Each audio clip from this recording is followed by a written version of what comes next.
جس آدمی کے اندر یہ 4 چیزیں داخل ہو جائیں، جو آدمی یہ 4 صفتیں جس کے اندر پائی جائیں، جو نفلی روزے رکھتا ہو، نفلی روزے ہفتے میں 2 دن رکھے جاتے ہیں، جمعرات کے دن جس کو گروار بولتے ہیں آپ لوگ، اور سوموار کے دن، آپ یہ اہتمام کریں تو اچھا ہے۔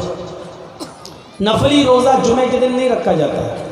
آپ یہ سوچیں کہ جمعے کے دن کا ہم نفلی روزہ رکھ لیں تو جمعے کے دن کا نفلی روزہ نہیں رکھنا چاہیے۔ ہاں، آپ کے روزے چھوٹ گئے ہیں، فرض روزے سفر میں، بیماری میں چھوٹ گئے ہیں اور آپ ان کو پورا کر رہے ہیں تو جمعے کا دن پورا کر سکتے ہیں، رکھ سکتے ہیں، لیکن نفلی روزہ جمعے کے دن نہیں رکھ سکتے۔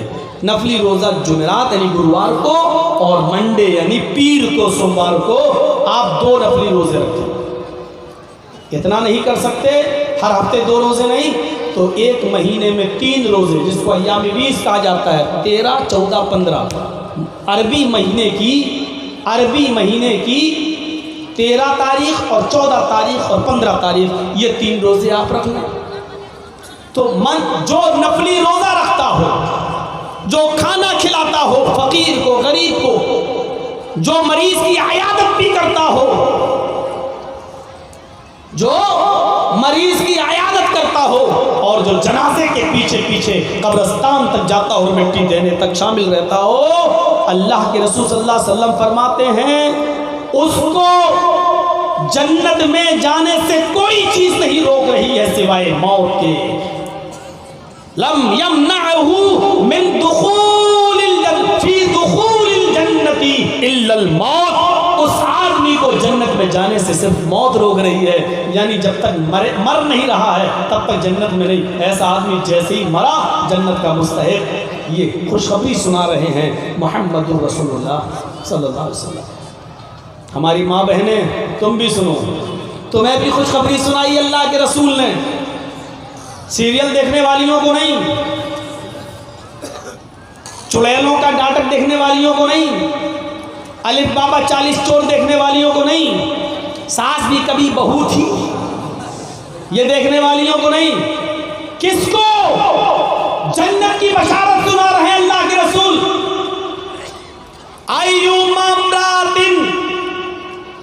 اذا صلت خمسها وصامت شهرها واحسنت فرجها واطاعت بعلها، جو عورت 5 وقت کی نماز پڑھتی ہو، جو عورت 5 وقت کی نماز پڑھتی ہو، وصامت شهرها، رمضان کے پورے مہینے کے روزے رکھتی ہو، واحسنت فرجها، اپنی شرمگاہ کی حفاظت کرتی ہو، اپنے شوہر کے علاوہ وہ کسی کے سامنے اپنے کپڑے نہ اتارتی ہو، موبائلوں پر باتیں نہ کرتی ہو، واٹس ایپ اور میسنجر اور فیس بک پر ان سے کانٹیکٹ نہ رکھتی ہو،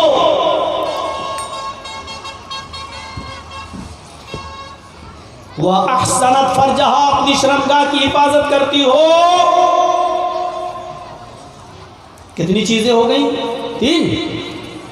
5 وقت کی نماز پڑھتی ہو، رمضان کے روزے رکھتی ہو، وہ احسنت فرجہا، اور اپنے شرمگاہ کی حفاظت کرتی ہو، وہ اطاعت بعلہا، اور اپنے شوہر کی اطاعت، سیوا، خدمت کرتی ہو۔ جو عورت یہ 4 کام کرتی ہے، اللہ کے نبی فرماتے ہیں فَلْتَدْخُلْ مِنْ أَيِّ أَبْوَابِ الْجَنَّةِ شَاءَتْ، اس عورت کو فرشتے 8 دروازوں پر کھڑے ہو کر بلائیں گے، ادھر آ، یہ دروازہ کھلا، دوسرا فرشتہ کہے گا نہیں ادھر سے، یہ دروازے سے جا، تیسرا نہیں میرا دروازہ کھلا، آ میرے دروازے سے جا۔ 8 دروازوں پر کھڑے فرشتے پکار رہے ہوں گے اور آواز آئے گی، اے عورت تو آزاد ہے، تو جس دروازے سے داخل ہونا چاہ چلی جا، کسی کی بات ماننے کی ضرورت نہیں ہے، تو اپنی مرضی سے تجھے جو دروازہ پسند آئے تو اس دروازے سے داخل ہو جا۔ فَلْتَدْخُلْ مِنْ أَيِّ أَبْوَابِ الْجَنَّةِ شَاءَتْ، تو جس دروازے سے جانا چاہے چلی جا۔ کس کو؟ 5 وقت کی نماز پڑھنے والی کو۔ کس کو؟ عورتیں نماز پڑھیے، لیکن ایک بات اور یاد رکھیے، نوافل کا بہت زیادہ احترام کریے، لیکن اگر آپ کا شوہر آپ کو نوافل کے بجائے اپنا سر اپنا پیر دبانے کے لیے بلا رہا ہے، اپنی خدمت کے لیے بلا رہا ہے، تو نفلی نماز چھوڑنا پڑے گی۔ آپ نفلی نماز پڑھنے کے لیے کھڑی ہو گئی، اللہ اکبر، نفلی فرض نہیں، نفل پڑھ رہی ہیں اپنی مرضی سے، چلیے اور پڑھ لیں گے ثواب، اور آپ کے شوہر نے آپ کو آواز دے دی تو آپ کو نیت توڑنا پڑے گی اسی حال میں، اور اپنے شوہر کی بات ماننا پڑے گی۔ جمعرات کا اور سوموار کا روزہ عورت پر بھی ہے، مطلب عورتیں بھی رکھ سکتی ہیں نفلی، لیکن عورتوں کو اپنے شوہر سے پرمیشن لینا پڑے گی۔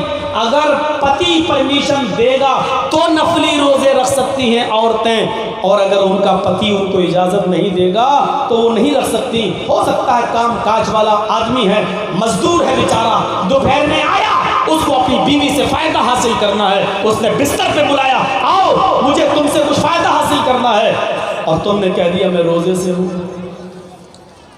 نہیں، یہ روزہ تمہارا نہیں چلے گا، تمہیں پرمیشن لینا پڑے گی شوہر کی خدمت، کیونکہ تم نے تو نفلی روزہ رکھ دیا، لیکن شوہر کو جب تمہاری ضرورت ہوئی تم نے روزے سے کہہ دیا، ہو سکتا ہے کہ دل میں لگی ہوئی چنگاری وہ کہیں اور بجھائے، وہ لاوا کہیں اور پھوٹے، زناکاری کے دروازے کھلے، اس لیے منع کیا ہے۔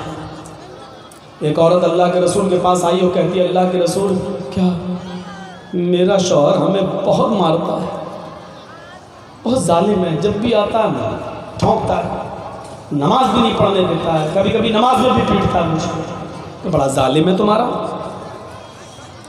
ٹھیک ہے، جب تک اس کی بھی نہیں سنوں گا تب تک نہیں۔ بلایا اس کو، کیا بات ہے بھائی، اپنی بیوی کو تم بہت مارتے ہو، عورت کو مارنے سے منع کیا میں نے اور تم مارتے ہو، کیا بات ہے؟ کہا آپ کی بات ختم ہو گئی؟ کہا میری بھی کچھ سنیں گے؟ کہا اسی لیے تو بلایا ہے۔ کہا اللہ کے رسول میں مزدور آدمی ہوں، رات میں جب مجھے اپنی بیوی کی ضرورت ہوتی ہے تو میں دیکھ رہا ہوں مصلی بچھا کے سجدوں پہ سجدے ٹھونکتی چلی آ رہی ہے، کھڑی ہے، لمبی لمبی نماز پڑھ رہی ہے، سورہ یاسین پڑھنا شروع کر رہی ہے،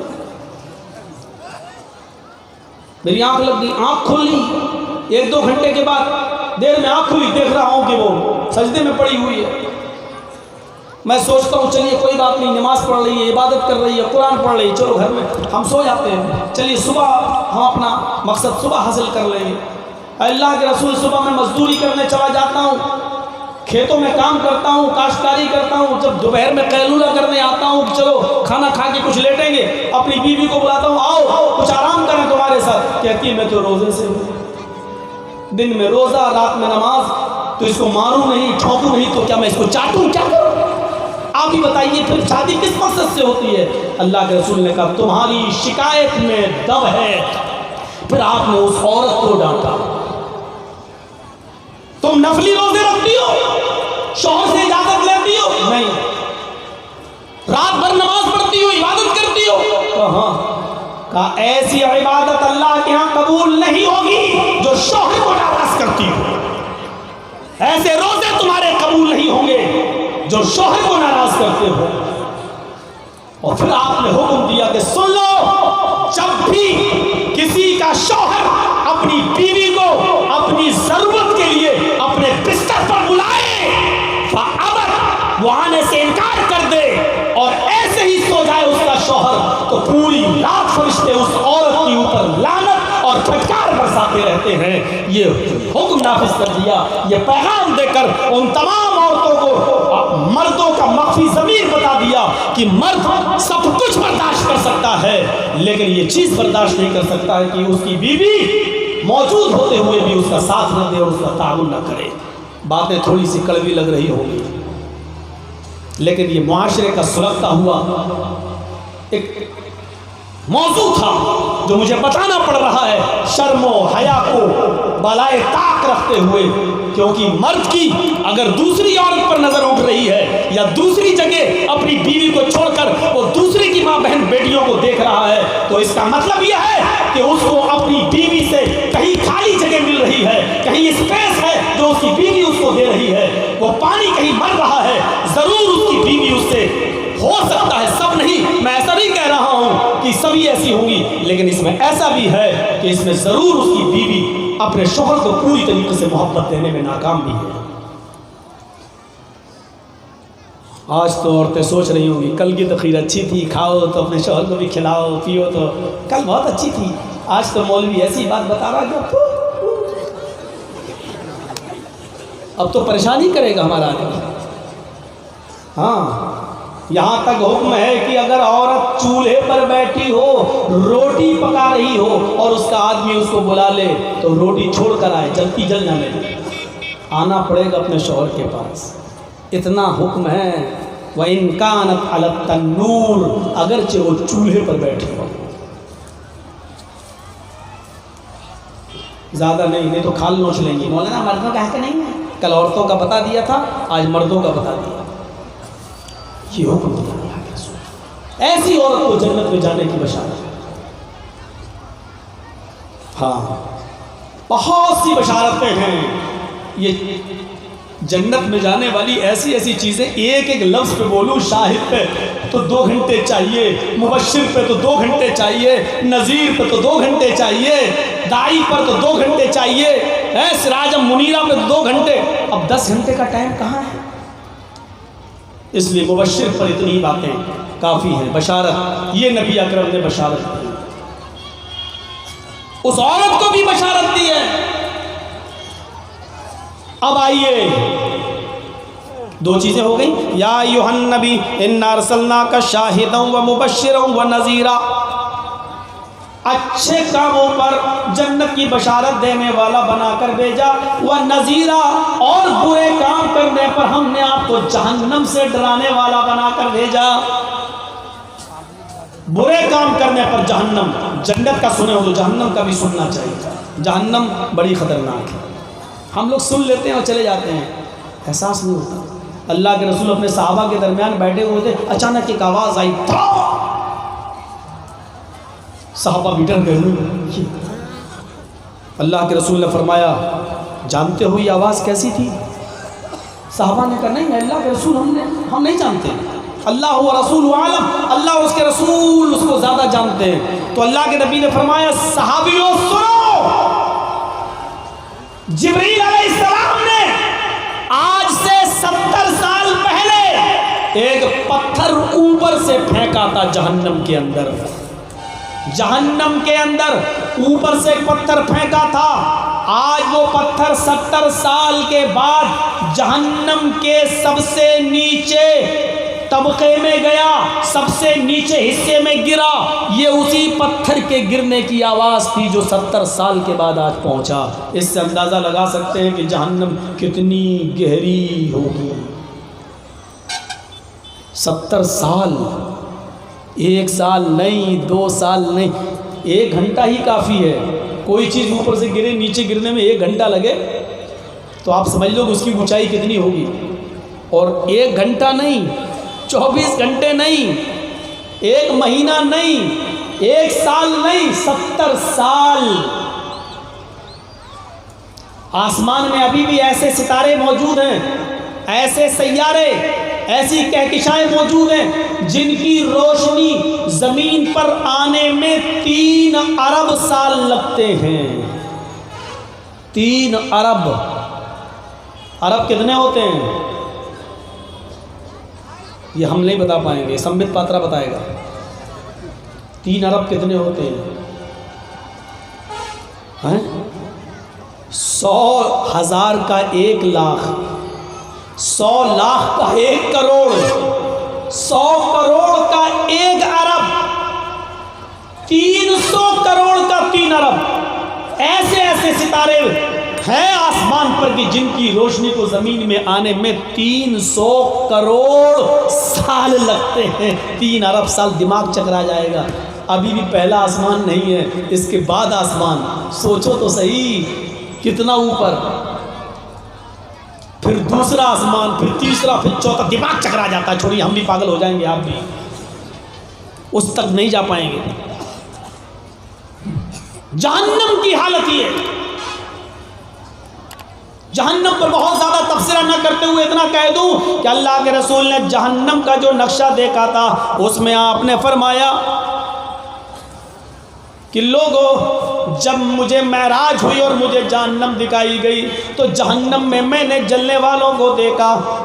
چٹائی جانتے نا، میٹ، چٹائی، آگ کی چٹائی کے اوپر کچھ لوگوں کو لٹایا گیا ہے، کچھ لوگوں کو لٹایا گیا ہے، ان کے جسم سے کپڑے اتار دیے گئے، چٹائی پر وہ لیٹے ہوئے ہیں.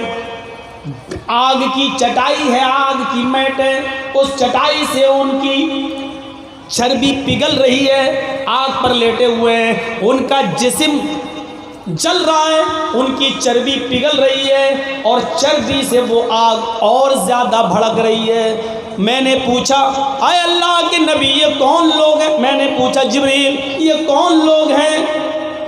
لوگوں سنو، مسجد نبی میں اللہ کے نبی بیٹھے ہیں، لوگوں کو منظر بتا رہے ہیں. میں نے جبریل سے پوچھا جبریل یہ کون لوگ ہیں؟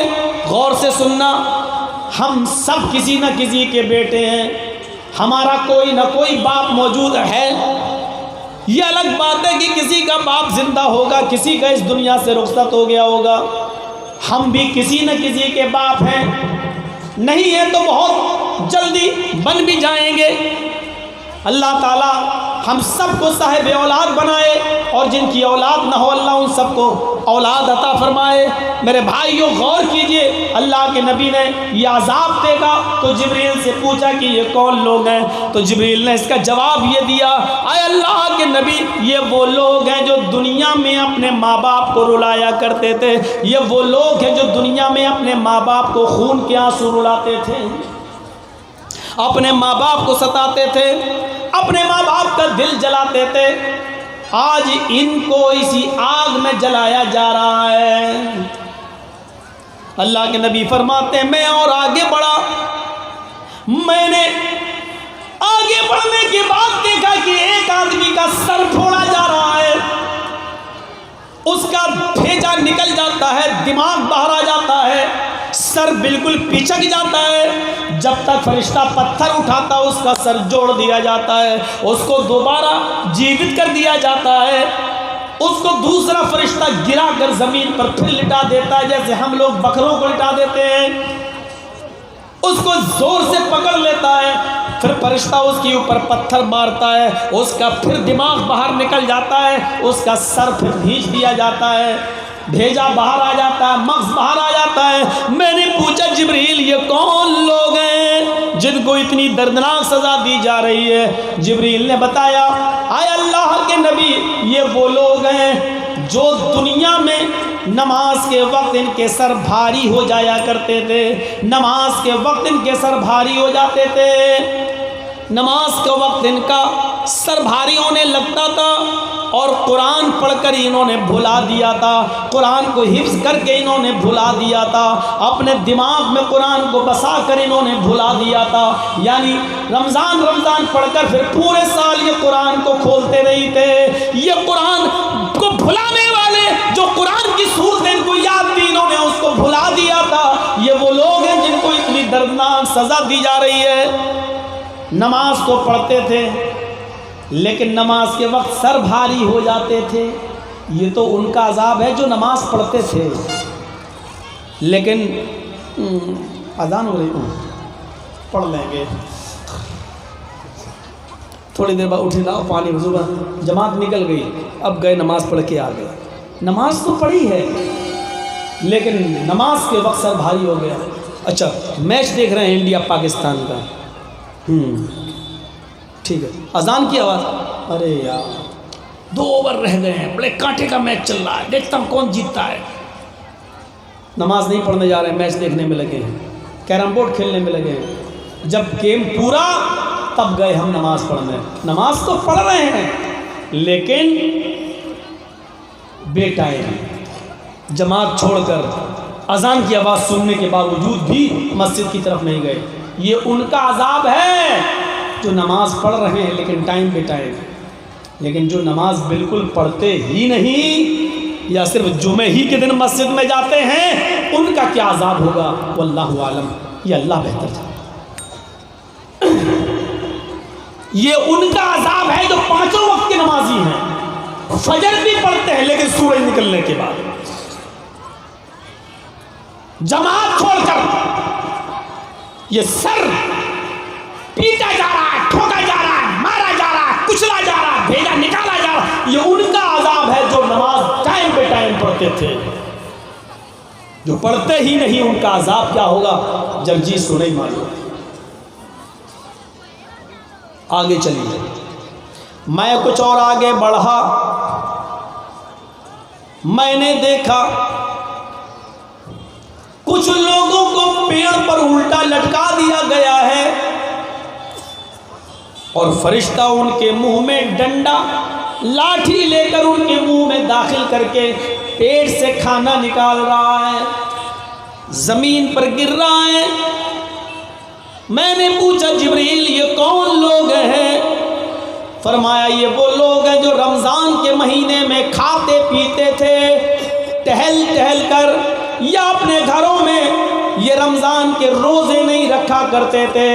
یہ وہ لوگ ہیں جو رمضان کے مہینے میں دنوں میں کھایا کرتے تھے۔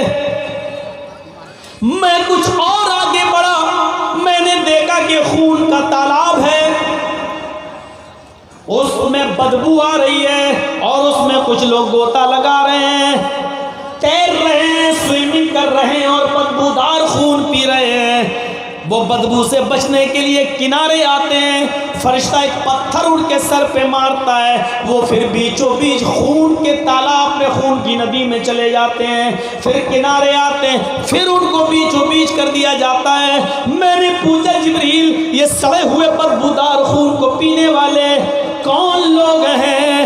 جبریل نے بتایا اے اللہ کے نبی یہ وہ لوگ ہیں جو دنیا کے اندر سود کھایا کرتے تھے، بیاج کھایا کرتے تھے، 100 روپے کسی غریب کو دیتے تھے، 110 یا 120 اس سے وصول کرتے تھے۔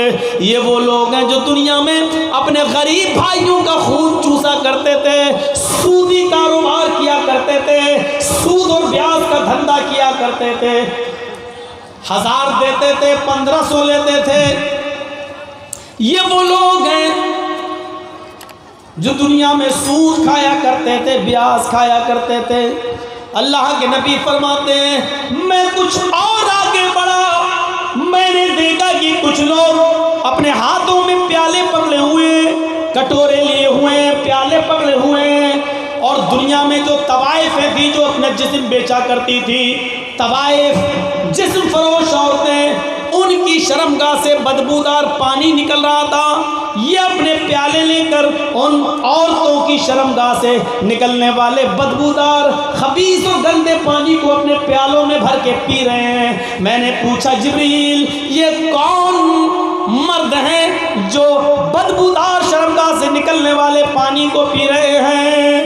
جبریل نے فرمایا اے اللہ کے نبی یہ وہ مرد ہیں اور یہ وہ عورتیں ہیں جو بدبودار پانی پی رہی ہیں اور پی رہے ہیں، اور اپنے ہاتھوں میں پیالے لے کر ان طوائفوں کی شرمگاہ سے نکلنے والے پانی کو اپنے پیالوں میں بھر کر پی رہے اور پی رہی ہیں۔ یہ وہ مرد یہ وہ عورتیں ہیں یستعملون المسکرات، جو شراب کو چھوڑ کر اور دوسری نشے والی چیزیں استعمال کیا کرتے تھے۔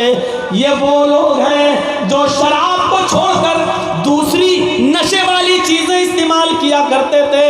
شراب پینے والوں کی سزا آگے اب دوسری بات میں آئے گی، ابھی تو یہ نشے والی چیزیں یستعملون المسکرات، یہ مسکرات مسکر چیزیں اور دوسری نشے والی چیزیں استعمال کیا کرتے تھے۔ اور میں صاف کیوں نہ کہہ دوں اے محمد صلی اللہ علیہ وسلم یہ وہ مرد ہیں یہ وہ عورتیں ہیں جو بیڑی پیا کرتی تھی، سگریٹ پیا کرتی تھی، تمباکو کھایا کرتے تھے، گٹکا کھایا کرتے تھے، راشری کھایا کرتے تھے۔ یہ وہ لوگ ہیں جو اسمیک اور چرس کا استعمال کیا کرتے تھے، یہی نشے والی چیزیں ہیں میرے بھائیوں، یہ وہ لوگ ہیں جو یہ چیزیں استعمال کیا کرتے تھے۔ میں کچھ اور آگے بڑھا، میں نے دیکھا کہ فرشتہ ایک آدمی کے سر کو زمین پر رکھ کر، دو جبڑے ہوتے ہیں نا یہ ایک اوپر والا ایک نیچے والا، یہ ایک جبڑے کو نیچے والے کو پیر سے دباتا اور دوسرے جبڑے کو ہاتھ سے پکڑ کر چیرتا ہوا اوپر لے جا رہا ہے. نیچے والے جبڑے کو پیر سے دباتا اور اوپر والے جبڑے کو ہاتھ سے پکڑ کر چیرتا ہوا جا رہا ہے. میں نے پوچھا جبریل یہ کون لوگ ہیں؟ حضرت جبرائیل نے مجھے بتایا اے اللہ کے نبی یہ وہ لوگ ہیں جو دنیا میں شراب پیا کرتے تھے اور جھوٹ بولا کرتے تھے. ان کا جھوٹ بہت جلدی زبان سے نکلتا، معاشرے میں عام ہو جاتا تھا، معاشرے میں پھیل جاتا تھا. یہ وہ لوگ ہیں جو دنیا میں شراب پیا کرتے تھے اور جھوٹ بولا کرتے تھے.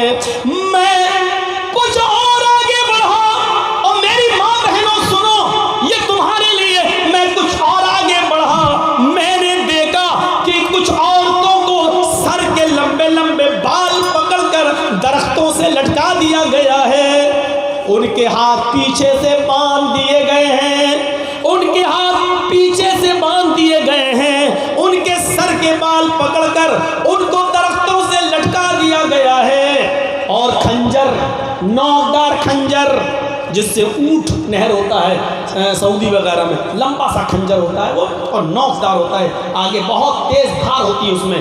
وہ نوکدار کھنجر ان عورتوں کے دونوں سینوں میں نیچے سے ڈال کر اوپر نکالے گئے ہیں، دوسرے سینے میں بھی ڈال کر اوپر نکال دیے گئے ہیں. میں نے پوچھا جبریل یہ کون عورتیں جن کے سروں کے بال پکڑ کر لٹکا دیا گیا ہے اور ان کے سینوں میں کھنجر ڈال دیے گئے نیچے سے اوپر؟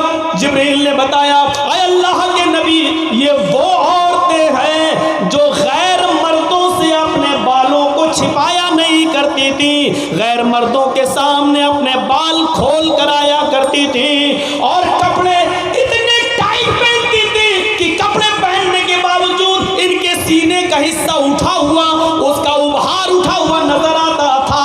اپنی نمائش کرتی تھی، اپنا فگر دکھاتی تھی، اپنی باڈی دکھایا کرتی تھی، اتنے ٹائٹ کپڑے پہنتی تھی کہ ان کے سینے کپڑے کے باوجود باہر اس کا ابہار نشیب و فراز نظر آتا تھا. ان کو اس لیے یہ سزا دی جا رہی ہے. یہ بہت آسان ہے گلوں میں دوپٹے ڈال کر بال کھول کر اسکولوں میں چلا جانا، لیکن میرے بھائیوں یاد رکھنا آپ کی بچی اگر 10 سال کی ہو چکی ہے تو اس کے بال چھپانا آپ کے لیے ضروری ہے، اس کو پردہ کرانا ضروری ہے. 10 سال کی لڑکی آج کے زمانے میں بالغ ہو جاتی ہے. 10 سال کی لڑکی اگر ہے تو اسلامی شریعت کے مطابق آپ کے اوپر ضروری ہو گیا ہے کہ آپ اس کو اسکارف پہنائیں، اس کے بال پوری طریقے سے چھپائیں. وہ 5 ٹائم کی نماز بھی پڑھے گی، وہ روزے بھی رکھے گی، وہ پردہ بھی کرے گی، غیر مردوں سے کے سامنے وہ آئے گی بھی نہیں، ان سے پردہ بھی کرے گی. میرے بھائیوں اللہ کے نبی صلی اللہ علیہ وسلم فرماتے ہیں کہ مجھے جبریل نے بتایا کہ یہ وہ عورتیں جو پردہ نہیں کیا کرتی تھی، اپنے بال نہیں چھپاتی تھی اور اپنے سینے پر اوڑھنیاں نہیں ڈالا کرتی تھی، اتنے ٹائٹ کپڑے پہنتی تھی کہ سینے کا حصہ نشیب و فراز دکھائی دیتا تھا. میں کچھ اور آگے بڑھا، میں نے دیکھا ایک گہرا گڈھا ہے، تندور کی طرح گہرا گڈھا ہے، اوپر سے تنگ ہے نیچے سے چوڑا ہے، اوپر سے تنگ ہے نیچے سے چوڑا ہے، کشادہ ہے.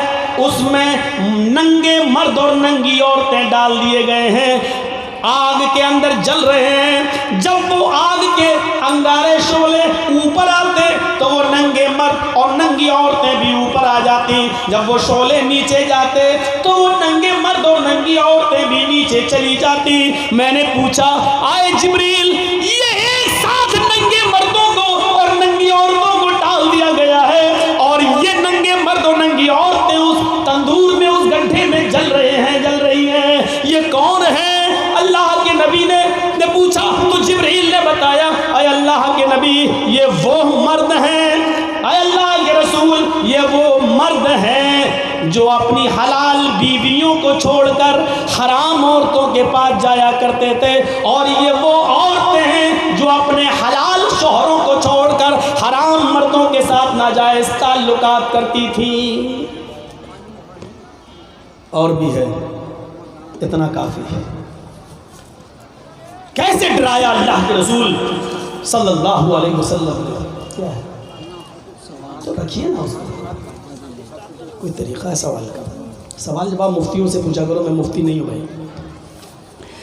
تو سنیے میرے بھائیوں، ہمیں غور کرنا چاہیے، کتنا بھیانک نقشہ کھینچا ہے۔ کیا سننے آئے تھے؟ یہ نہ سناؤ جرجی صاحب، ہم تو مودی اور امت شاہ کو سننے آئے تھے۔ افسوس کریے، یہ ہماری بدعمالیوں کا نتیجہ ہے جو آج ہم بھگت رہے ہیں۔ دیکھتے ہیں میرے بھائیوں، یہ تھا نذیرہ جہنم سے ڈرانے والا، آپ نے ڈرایا جہنم سے۔ اچھا ایک بات بتائیے، یہ جتنا بھی منظر بتایا ہے ابھی ہم نے، یہ سب ہمارے معاشرے میں ہے کہ نہیں؟ بیڑی، سگریٹ، پان، تمباکو، گٹکا، راشری، اس میں کسی کو برا نہیں ماننا چاہیے۔ بہت سے مولوی بھی کھاتے ہیں۔ اب آ رہی ہے بات، تو آ رہی ہے، تو کیا مطلب ہے اگر مولوی کھائے تو وہ چیز جائز ہو گئی؟ بہت سے لوگ بڑی آسانی سے کہہ دیتے ہیں سعودیہ میں ہو رہا ہے، تو سعودیہ کیا ہمارے لیے دلیل ہے؟ سعودیہ کا بادشاہ اگر نماز نہ پڑھے تو کیا مطلب ہم یہ کہیں گے کہ ہم بھی نماز؟ کیوں؟ سعودیہ کا بادشاہ بھی پڑھا، ہمارے لیے دلیل نہیں ہے۔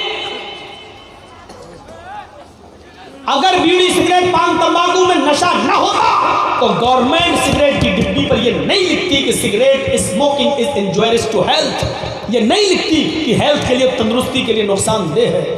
جو چیز تندرستی کے لیے نقصان دہ ہے، اللہ کے رسول صلی اللہ علیہ وسلم اس کو کھانے کی اجازت کبھی نہیں دے سکتے ہیں۔ جس کو تندرستی کو نبی اکرم نے 1000 نعمت کہا ہو، پھر اس تندرستی کو خراب کرنے والی چیزوں کو حلال یا جائز یا مکروہ کہہ دیں گے؟ یا اکرو مکرو ہم نے اپنے پاس سے نکالا ہے۔ اکرو مکرو کوئی چیز ہے ہی نہیں۔ مکرو کا مطلب کیا ہے معلوم ہے؟ کھانا تو نہیں چاہیے، اگر کوئی کھا لے تو حرج نہیں، اس کا مطلب حلال ہے۔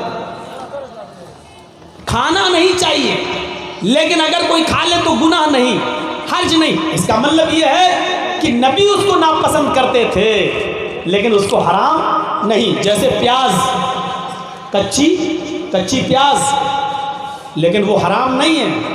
اللہ کے رسول نے اتنا فرمایا، تم لوگوں میں سے جو شخص کچی پیاز یا کچا لہسن کھا لے اس کو ہماری مسجد میں نہیں جانا چاہیے، نماز میں نہیں۔ کیوں؟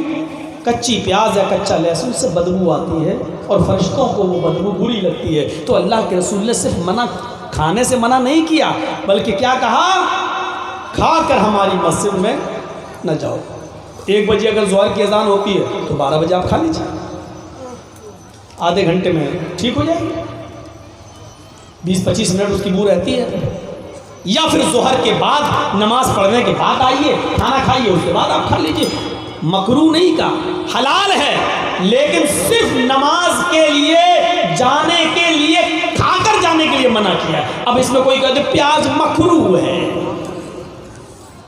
مکروہ نہیں ہے، پیاز حلال ہے۔ کچی پیاز، کچا لہسن، کچی مولی حلال ہے، لیکن کچی پیاز، کچا لہسن، کچی مولی یہ چیزوں سے بدبو آتی ہے، ہم مسجد میں کھا کر نہیں جا سکتے ہیں۔ اب سوچو، جب پیاز اور لہسن کھا کر نہیں جا سکتے تو بیڑی پی کے جا سکتے ہیں؟ چلو فیصلہ کر لیں۔ بہت سے تو مولوی ہم نے ایسے دیکھے، بنگالی میں اذان ہو رہی ہے، ان کو نماز بھی پڑھانا جلدی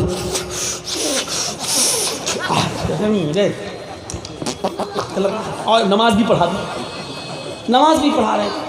ارے جب کچی پیاز اور کچا لہسن کھا کر آدھے گھنٹے تم مسجد میں نہیں جا سکتے ہو، بیڑی اور سگریٹ پی کے کیسے چلے گئے تم؟ اب آپ سے سوال ہوگا مولوی صاحب یہ حرام چیزیں کھانے والا مولوی کے پیچھے نماز ہو جائے گی یا نہیں ہو جائے گی؟ سوال ہوگا آپ سے، ہوتے ہیں سوال۔ سن لیجئے، آپ کی نماز ہو جائے گی، چاہے وہ کتنی بیڑی پیتا ہو، کتنی سگریٹ پیتا ہو،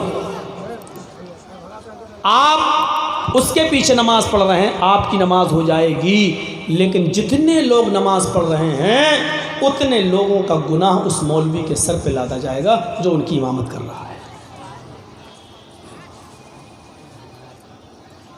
بڑی سخت بات کہہ رہے ہیں مولانا صاحب، چھوٹتی نہیں عادت، بہت برا نشہ ہوتا ہے بیڑی سگریٹ کا۔ چھوڑو، رمضان کا مہینہ آنے والا ہے، 1.5-2 مہینے کے بعد صبح سے شام تک آپ بھوکے پیاسے رہیں گے بیڑی چھوٹ جاتی ہے. کوشش کرو عشاء کی نماز جیسی مغرب کے بعد آؤ مسجد سے نماز پڑھ کے تھوڑا سا لیٹ جاؤ گھر میں. بیڑی کی ہوک اٹھے گی لیکن نہیں مت پیجیے, فوراً عشاء کی نماز پڑھنے چلے جاؤ, تراویح پڑھ کے آئے سو جاؤ. چھوڑ سکتے ہو, آسان ہے لیکن نہیں. ہوتا کیا ہے, مغرب سے صبح سے فجر سے مغرب تک تو خوب بھوکے پیاسے رہیں گے, روزہ بھی رکھیں گے, نماز بھی پڑھیں گے. اب امام صاحب مغرب میں نماز میں نے قرت لمبی کر دیں تو پیچھے گالے کمینے جلدی پڑھ, ہم وہاں بھوک لگ رہی بیڑی پینے کی. اگر کہیں انہوں نے پڑھے الف لام میم ذالک الکتاب بولا کل دل میں ہو رہا کل اللہ پڑھ لے, نہ پڑھ لے, اتنی لمبی سورت. اب جیسے ہی نماز پڑھی السلام علیکم ورحمۃ اللہ, السلام علیکم ورحمۃ اللہ, فوراً بھاگیں گے باہر, نکالیں گے ماچس. دن بھر جس کو چھوڑا, روزہ افطار کے بعد سب سے پہلا کھانا نہیں کھائیں گے گھر آ کے, بیڑی سگریٹ نہیں چھوڑ. رمضان کے مہینے میں بھی اگر آپ اس کو نہیں چھوڑ سکتے تو کس مہینے میں چھوڑیں گے؟ سوچیے. نذیرہ جہنم کے عذاب سے ڈرانے والا بنا کر بھیجا. کیسے ڈرایا آپ نے؟ جہنم کو 1000 سال تک جلایا گیا تو جہنم سفید ہو گئی, پھر 1000 سال تک اور جلایا تو جہنم سرخ ہو گئی, پھر 1000 سال تک جہنم کو اللہ تعالیٰ نے اور جلایا تو وہ جہنم سیاہ بالکل بلیک اور کالی ہو گئی, اور آج بھی کالی ہے. سوئی کے سوراخ کے برابر بھی اگر جہنم کی دیوار سے اللہ تعالیٰ سوراخ کر دے, جہنم کی دیوار سے اگر اللہ تعالیٰ سوراخ کھول دے سوئی کے سوراخ کے برابر بھی, تو اس سے جو گرمی نکلے گی, جو جہنم کی دیوار سے جو گرمی نکلے گی, اس کی گرمی سے پوری دنیا جل کر راکھ ہو جائے گی. اندازہ لگاؤ, سوئی کے سوراخ کے برابر اگر دیوار میں سانس ہو جائے, اس کی گرمی سے پوری دنیا جل کر راکھ ہو رہی ہو, تو وہ جہنم کی آگ کتنی خطرناک ہوگی. اللہ کے نبی نے یہ بھی فرمایا, ایک لمحہ جہنم میں ڈال کر کسی کو نکال لو, ایسے ڈالو ایسے نکال لو. حالانکہ یہ بھی زیادہ ہو گیا. ایک لمحہ 1 سیکنڈ کا 10واں حصہ ہوتا ہے. ایک لمحہ, یہ بھی زیادہ ہو گیا. دیکھیے ایک لمحہ بتا رہا ہوں سر, جو لوگ ٹی وی پہ دیکھ رہے ہیں وہ ٹی وی پہ دیکھ رہے ہیں, یہ زیادہ ہو گیا, یہ دیر زیادہ ہو گئی. پھر سے دیکھیے گا, یعنی میری انگلی جب انگوٹھے پر آئے تب دیکھیے گا, یہ بھی زیادہ ہو گیا. اتنی دیر کے لیے اگر جہنم میں کسی کو ڈال کر نکال لیا جائے, اللہ کے نبی فرماتے ہیں اتنی سی دیر میں جہنم کی گرمی سے جل کر جو آدمی آئے گا, پھر اس کو دنیا کی آگ میں ڈال دو, دنیا کی آگ میں خوب لمبی آگ جلا کر دنیا کی آگ میں ڈال دو, تو دنیا کی آگ میں اس کو آرام سے نیند آ جائے گی اور سو جائے گا. سمجھ رہے ہیں آپ جہنم کی آگ؟ ایسے کر کے نکال لیا. اتنی دیر میں اس نے جو تکلیف محسوس کر لی, زندہ ہے لیکن اتنی تکلیف محسوس کر لی کہ اگر اس آدمی کو اب دنیا کی آگ میں ڈال دو تو اس کو دنیا کی آگ میں ایسا لگے گا جیسے ہم گرم اے سی میں سو رہے ہیں یا ہیٹر کے پاس بیٹھ کر تاپ رہے ہیں, اور سردیوں میں ہیٹر جلا کے ہم سو رہے ہیں, آرام سے نیند آ جائے گی. اس جہنم سے بچنے کے لیے یا ایھا النبی انا ارسلناک شاہدا ومبشرا ونذیرا وداعیا الی اللہ باذنہ, اور ہم نے اللہ کی طرف دعوت دینے والا بنا کر بھیجا. مولوی جرجیز کی تقریر تو کبھی سیاسی ہو سکتی ہے, کبھی راجنیتی ہو سکتی ہے, کبھی مودی جی کا نام آ سکتا ہے تو کبھی امت شاہ جی کا نام آ سکتا ہے, کبھی یوگی جی کا نام آ سکتا ہے. مولوی جرجیز کی تقریر اللہ کی دعوت سے ہٹ کر دوسری طرف جا سکتی ہے, لیکن محمد رسول اللہ کی دعوت و تبلیغ کبھی اللہ کی طرف سے ہٹی ہی نہیں ہے. غور کرو, کھانا کھانے بیٹھے تو بسم اللہ, اللہ کا نام, کھانا کھا کے فارغ ہوئے تو الحمدللہ اللہ کا نام, گھر میں